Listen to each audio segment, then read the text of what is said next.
Bonsoir, merci de nous rejoindre sur Canal Algérie pour un nouveau numéro d'Afrique Mag que j'ai le plaisir de présenter à la place de mon collègue et ami Halim Maouchi.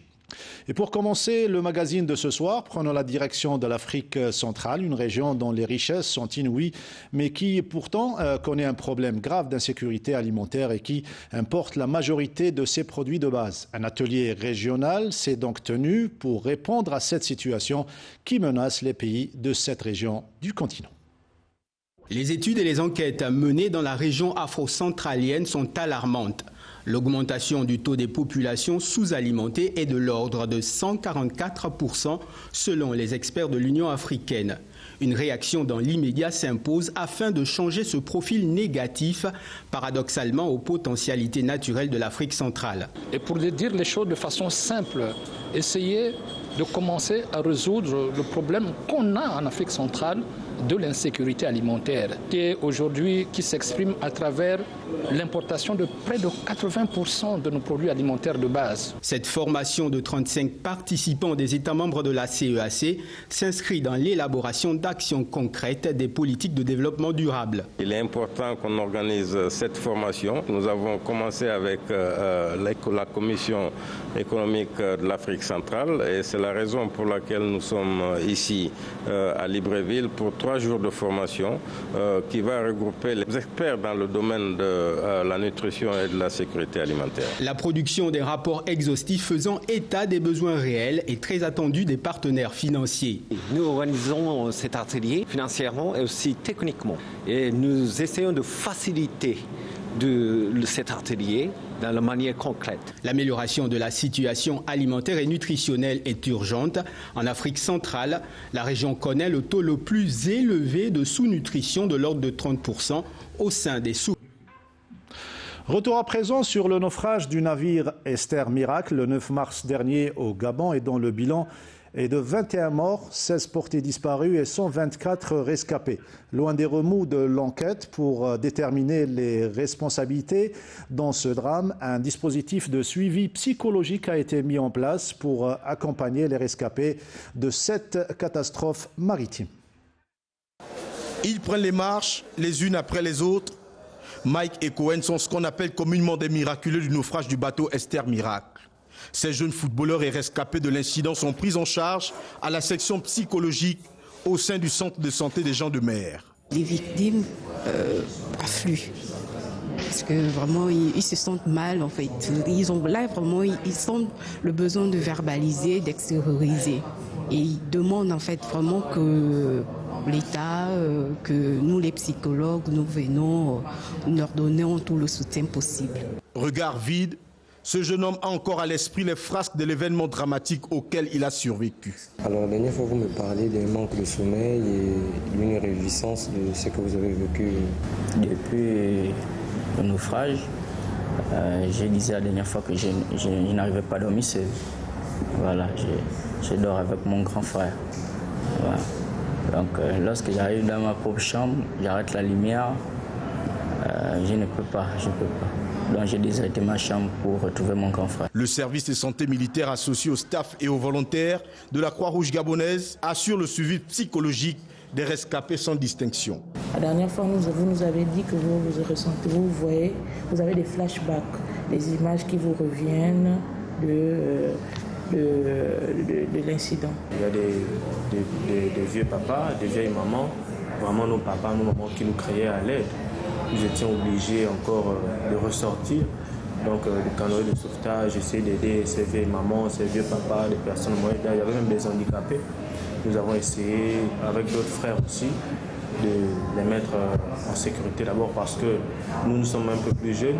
Nous avons la capacité de nager et de sauver les plus vieux, les enfants et autres. Le gouvernement y tient à restaurer la dignité humaine, mais également à faire toute la lumière autour de cette affaire. Car la culture bantou enseigne que la mort est une évidence. Et face à cette tragédie, c'est la nation tout entière qui pleure les disparus. On parle sport à présent. L'Algérie a abrité il y a quelques jours de cela le forum des athlètes africains organisé par l'Association des comités nationaux olympiques africains et marqué surtout par la présence des champions olympiques africains et des représentants du comité olympique international. Couverture Abdelhalim Maouchi. Les athlètes africains se sont donné une fois encore rendez-vous en Algérie pour cette fois-ci prendre part au forum organisé par l'Association des comités nationaux olympiques d'Afrique, ACNOA. Une rencontre importante pour le continent, en témoigne la large participation des délégations africaines. Je voudrais avant tout féliciter tous les 54 comités nationaux olympiques africains qui ont permis la présence de leurs athlètes qui vont débattre des grandes questions qui concernent les sportifs du continent. Un forum que les organisateurs ont voulu par les athlètes et pour les athlètes. C'est une grande opportunité de rassembler tous les athlètes et que les athlètes vraiment puissent dire ce qu'ils pensent eux-mêmes pour le développement du sport et leur représentation au niveau africain. Donc c'est vraiment, ça se passe très bien. Nous avons tous les pays africains qui sont là, un homme et une femme. Et vraiment, les athlètes sont au cœur du dispositif sportif. Nous allons parler de la carrière des athlètes, de ce qu'ils font les athlètes, et aussi ne pas oublier l'après-carrière des athlètes aussi. Pour moi, c'est important. Parce que quand tu finis ta carrière, après tu fais rien, c'est pas bon. Bon, maintenant, on va discuter tout cela ici pour que vraiment harmoniser, que l'athlète vraiment soit au cœur de tous les événements avant et pendant et après. Loin des aspects purement sportifs et de la compétition, des ateliers ont également été prévus pour aborder une dimension souvent ignorée de l'athlète. Même sur le plan sociétal, parce qu'un athlète représente beaucoup pour sa société, sur le plan du comportement, sur le plan de ce qu'il va laisser comme héritage pour les jeunes et tout ça. Donc c'est vraiment une grosse opportunité de tout discuter ici actuellement durant ce forum. Le forum ne pouvait tomber mieux, surtout que les athlètes africains sont en pleine préparation pour le plus grand rendez-vous sportif de la planète. L'aide que la solidarité olympique donne aux athlètes, l'aide que l'ACNOA aussi donne aux athlètes, c'est eux qui sentent. C'est eux qui se disent, voilà, le judoka il a dit j'ai besoin de tel kimono, l'athlète a dit j'ai besoin de telle pointe, et chacun dit ce qu'il veut pour qu'on puisse améliorer les performances des athlètes, surtout à Paris 2024 qui est tout proche. Un forum que les athlètes africains souhaitent voir cette fois-ci couronné d'actes et non plus que de paroles. Voilà, et pour terminer la première partie de notre magazine, nous vous invitons à prendre la direction du Sénégal et plus précisément la région de Dindéfelo pour découvrir un très beau site devenu l'une des destinations de choix des touristes grâce à sa célèbre cascade, véritable havre de fraîcheur. La saison touristique bat son plein à Dindéfelo. Aujourd'hui, même les novices ne résistent pas à cette piscine naturelle, la plus célèbre de notre pays, la cascade de Dindéfelo. J'ai adoré, j'ai kiffé et je peux vivre ici, je pense, carrément. Donc c'est une très belle découverte. Déjà la nature, c'est une chose qui nous est pas familier. J'ai goûté à l'eau, c'est extraordinaire, j'ai encore froid, mais c'est superbe en tout cas. En cette période de l'année, la cascade de Dindéfelo reçoit des visiteurs du monde entier. C'est le cas de ces étudiants venus de Dakar et de ces touristes occidentaux qui viennent d'entamer un périple en Afrique de l'Ouest. Yeah, it's very nice, but it's very cold also. Moi, je me suis baignée à la cascade. L'eau est très douce, très froide. Regardez mes cheveux. C'est comment à votre avis? Merci. Thank you. Le chien s'appelle Nala. Et ils aiment bien se promener, alors ouais, on les a pris avec. Ils aiment bien. Ils ont adoré, ils étaient un peu dans l'eau, ils ont fait un peu la balade. C'était trop bien. My name is Dennis. Moi, je suis photographe professionnel. Je réalise un documentaire sur les chimpanzés. Tout à l'heure, on était à la cascade, mais c'est magnifique. Depuis la découverte de cette cascade en 1920 par le chasseur Mangapate Traoré, Dindéfelo est devenu un site touristique par excellence à Kédougou. Aujourd'hui, l'activité économique phare dans la commune reste le tourisme. Oui, le tourisme a toujours existé ici à Dindéfelo. Et c'est vraiment un des villages les touristiques de la région même de Kédougou. Par ses sites, la cascade de Dindéfelo qui fait la vitrine du tourisme sénégalais même. Donc, tous les touristes qui viennent à Kédougou, dans la région, arrivent généralement à la cascade de Dindéfelo. Pour profiter de ce tourisme local, Dindéfelo a mis en place un comité de gestion. C'est en 2010. L'idée porte bien aujourd'hui ses fruits. Avec les taxes qu'ils payent pour l'entrée des visites, il y a des améliorations des conditions de vie de ces populations grâce au tourisme. Les touristes étrangers payent 2000 francs par personne pour visiter et les nationaux 1000 francs par personne. Dindéfelo s'est imposé aujourd'hui comme un modèle en matière de tourisme pour les habitants de cette petite commune. Ce qui empêche aujourd'hui le tourisme de décoller, c'est cette route qui mène à Dindéfelo. Fin décembre, le président de la République Macky Sall a annoncé son bitumage dans le cadre du programme spécial de désenclavement. Voilà, ainsi s'achève la première partie de notre magazine. Place à présent à l'invité du MAG. Mais avant cela, jingle.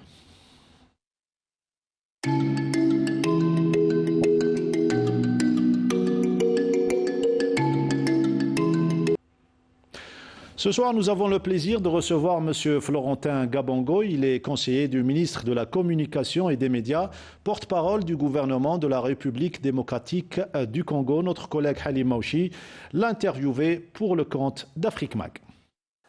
Bonsoir, Afrique Mag reçoit donc ce soir M. Florentin Gabongo. Il est conseiller du ministre de la Communication et des Médias, porte-parole du gouvernement de la République démocratique du Congo. Il est ici en visite en Algérie et nous avons saisi cette occasion pour nous entretenir avec lui. Monsieur Florentin Gabongo, bonsoir et merci d'avoir accepté notre invitation. Merci, merci. Vous êtes donc en visite ici en Algérie, Monsieur Florentin Gabongo. C'est une visite qui entre dans quel cadre? Oui, nous sommes en Algérie et nous sommes arrivés depuis samedi dans le cadre des signatures d'accords de partenariat avec Agence Presse Service algérienne, qui est un média des services publics de l'État algérien. Nous, c'est ACP, Agence Congolaise de Presse, qui est aussi un média public de la République démocratique du Congo. Dans les soucis surtout de pouvoir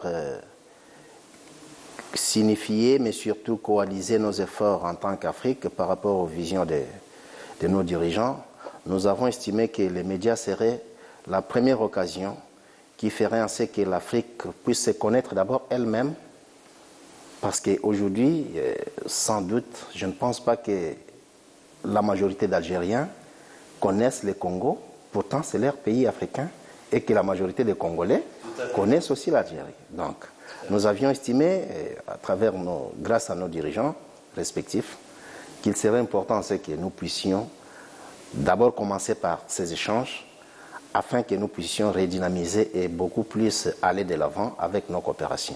C'est pourquoi nous sommes là. Et encore, j'ajoute, c'est aussi dans le sens de la commémoration des 72e anniversaire de nos relations en tant qu'État entre Algérie et République démocratique du Congo. Vous me parliez justement de la communication, M. Gabongo. C'est un aspect qui a toujours été négligé ou sous-estimé de la part des pays africains. Et comme la nature a horreur du vide, les médias occidentaux ont pris justement à leur compte une certaine image qui n'a pas vraiment rendu service au continent africain en véhiculant des clichés souvent très négatifs de l'Afrique. Qu'est-ce qu'il y a lieu de faire aujourd'hui pour corriger justement cette image? Exactement. Ce qu'il y a lieu de faire pour corriger ça, c'est qu'il y a maintenant la prise de conscience. C'est ce qui justifie d'ailleurs, c'est pour lesquels que nous sommes là. Il y a la prise de conscience et nos ancêtres ont eu à faire, nos aînés ont eu à faire ce qu'ils ont fait à leur temps.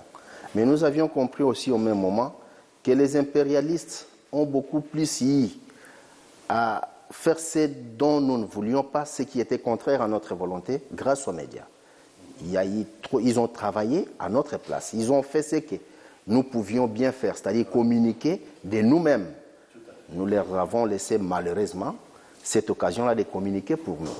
C'est pourquoi nous nous sommes dit, il faut partir de là. Parce que c'est à travers les médias que nous allons finalement d'abord jouer le rôle d'éveil patriotique de l'Afrique, afin que nous puissions nous définir nous-mêmes les lignes de conduite à suivre pour que nous puissions exactement obtenir cette indépendance de façon définitive.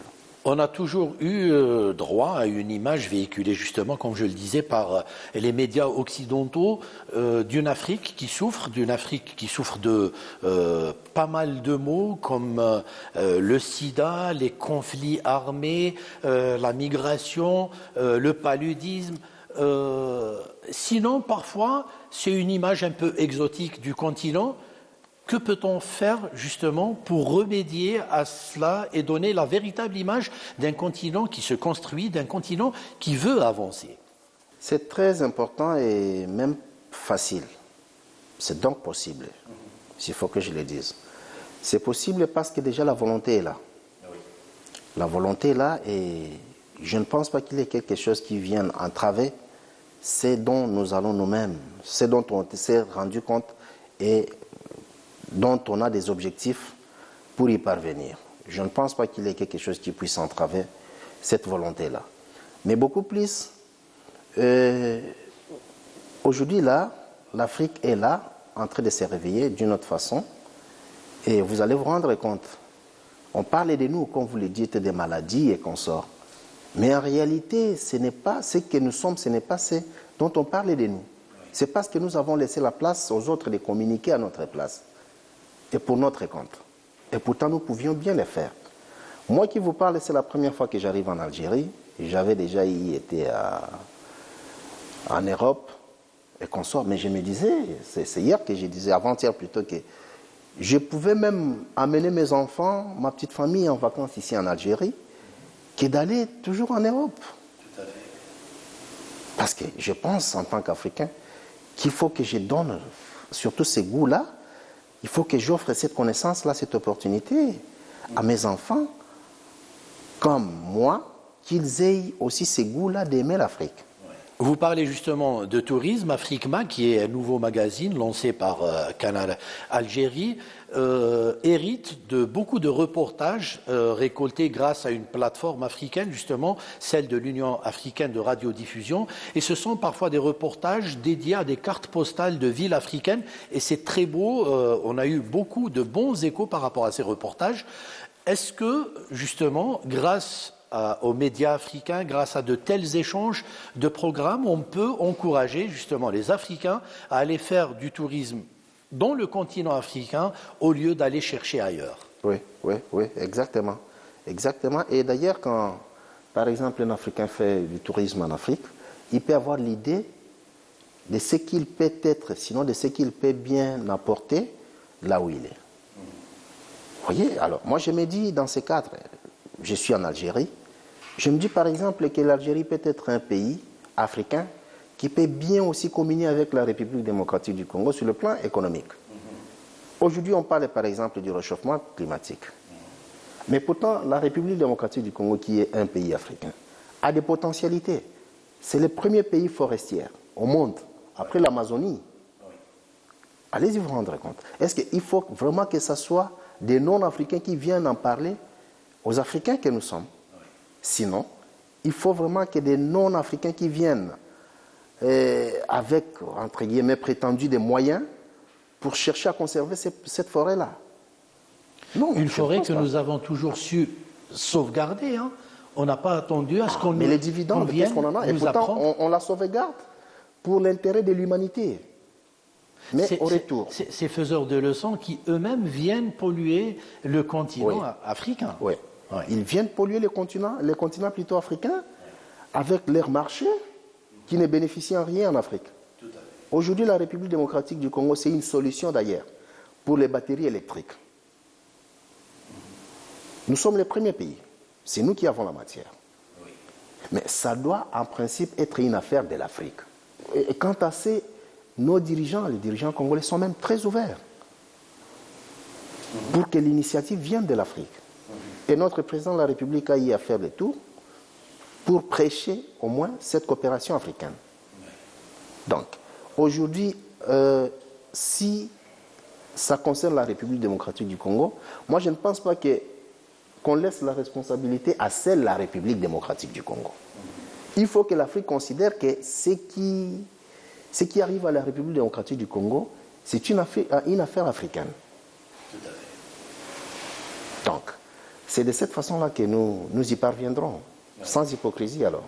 L'Afrique n'a jamais été aussi convoitée que lors de ces dernières années. On voit d'autres pays tels que la Russie, la Chine, la Turquie, les États-Unis s'intéresser à ce continent qui n'est plus la chasse gardée des anciennes puissances coloniales. Que doit faire l'Afrique justement pour tirer son épingle du jeu? Mais c'est facile quand on sait. L'Afrique y a donné à tous ces gens-là, les impérialistes, les Américains, les Européens et tout ça. Tous ces pays-là se sont construits grâce à l'Afrique. Se sont enrichis grâce à l'Afrique. Oui. Mais aujourd'hui, quant à l'Afrique, de pouvoir aussi se rendre compte de ce qu'elle a perdu.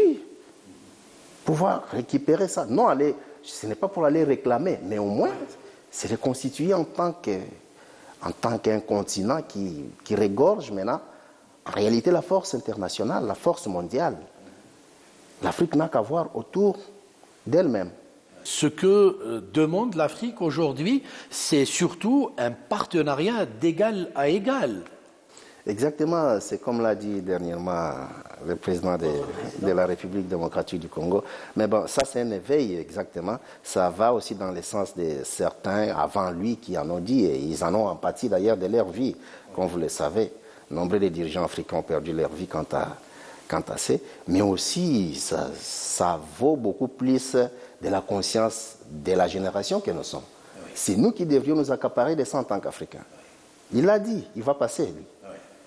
Mais nous qui en pâtissons, nous qui vivons les jours au jour. Mais finalement, est-ce que vraiment ça sert? C'est important que ça s'arrête simplement dans les dires.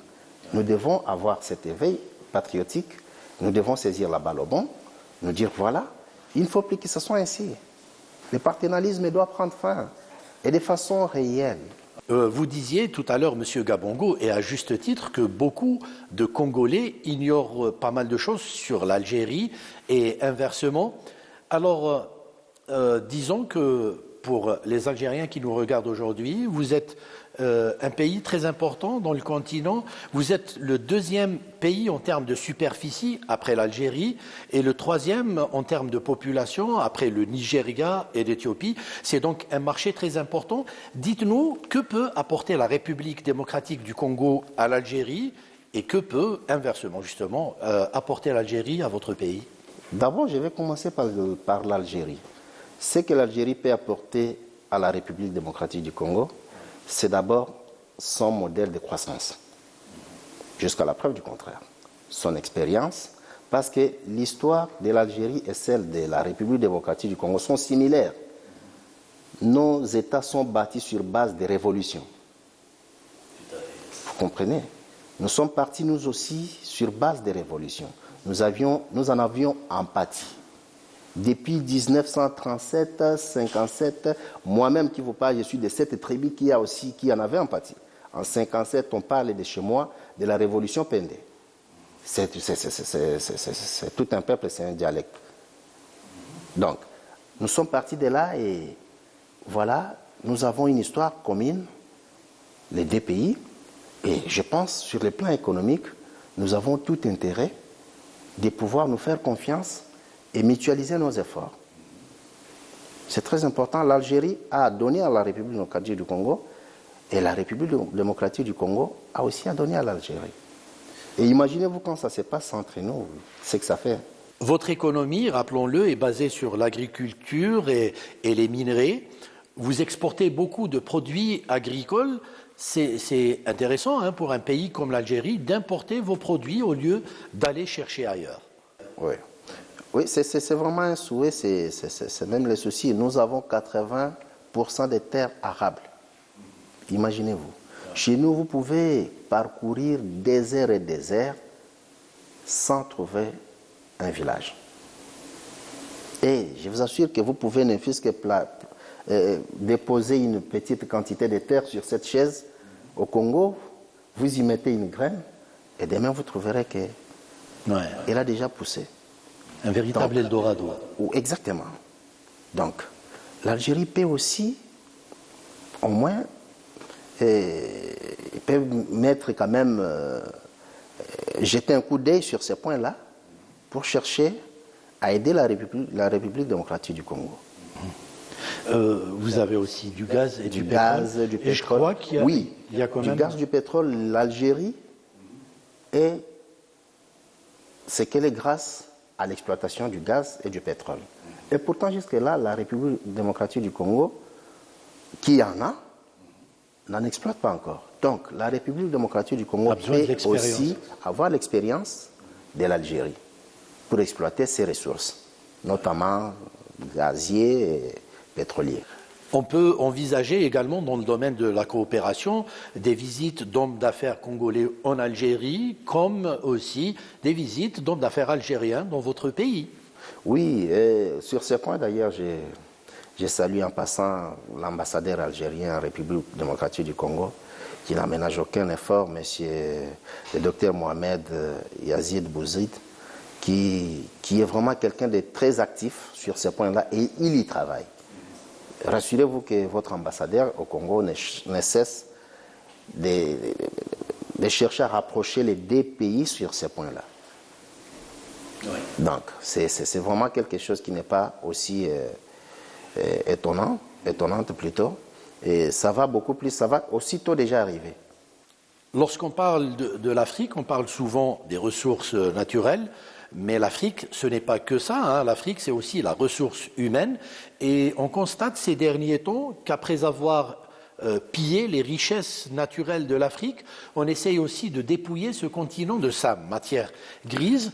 Qu'est-ce qu'on peut faire et quels sont les échanges qu'on pourrait justement suggérer dans le domaine de la recherche scientifique, dans le domaine universitaire? Vous venez de parler de la superficie et de ce que représente la RDC en termes de population. Nous sommes un pays, je parle de la RDC, nous sommes un pays peuplé plus de 100 millions d'habitants. Et par rapport 105 millions, je crois, en 2022. Oui. 105 millions. Aujourd'hui, malgré tout ce que la République vit, mais nous sommes un pays humainement riche et beaucoup plus constitué de jeunes. La population majoritaire, c'est la jeunesse. Oui, à l'instar de l'Algérie. Voilà. Et c'est ce qui rassure même nos États. C'est ce qui rassure l'Afrique. Oui. Constitué majoritairement de sa population jeune. Nos potentialités plutôt en termes humains sont des facteurs qui nous rassurent et sur lesquels on peut se baser beaucoup plus en termes de nos échanges. Lorsqu'on parle de la République démocratique en Algérie, on pense souvent au football, bien sûr, mais la République démocratique du Congo, ce n'est pas que cela, notamment dans le domaine culturel. Les deux pays ont une culture très riche et très diversifiée. Ce serait plutôt bien aussi de faire un rapprochement dans le domaine culturel? Exactement, c'est le souhait d'ailleurs, c'est comme l'a dit le directeur général de l'agence congolaise presse, c'est le début, mais aussi ce n'était pas un hasard du fait que nous puissions, la République démocratique du Congo puisse signer ses premiers accords de partenariat, l'agence, avec l'Algérie. Donc, nous allons y parvenir, mais surtout, je pense que le moyen est là. Parce que nous avons maintenant un accord.